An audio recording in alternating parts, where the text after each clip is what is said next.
Olar sen oynajak bolup toýy berdiler. Özleri bolsa maýsa daýdalarda üýüşip dikin dikýärler. Olar sen üstüňden ulyp ýörler. Muny sana kumuş aýtdymy? Sen näme üçin maňa kömek edýär? Sebäbi kümüşden gowy berýär. Ýöne senden utanýar, hemem gorkýar. Näme üçin gorkýar? Ejemaýetde şäherden oğlanlar ýalançy bolýarlar. Olar owaň sadagylaryny alap kaçyp gidýärler diýär. Geçen ýyl biri geldi, Murat diýip tejribe geçmäge. Şäherden gyýyny alap kaçyp gidipdir. Menem kümüşe olaryň beýle däller. Düşse de öýüzi bilen seni alyp gider diýen. Şeýle gerek? Howla. Ýöne şey diýdim, kumuş näme diýär?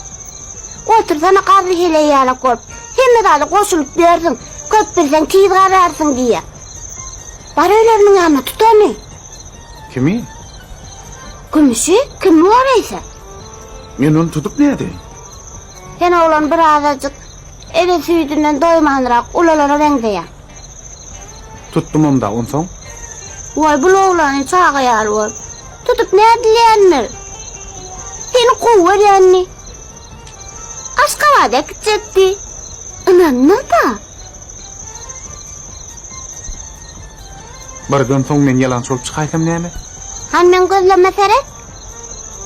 Otraşak ağaç udan ýalyp durmada. Yok, sen allaja oğlana meňden o. Sen onu nereden bilýär? Sen gözleň duruy. Bardan Allah aýsam näme? Adamçylyk bilip bolmaz. Sen allasaň, menem saçmy sıyırdyryp mektepde ýalyksız ýeräýär. Menem güläle gadym güne ýatyp alamok. Ýör, ýerimden galma.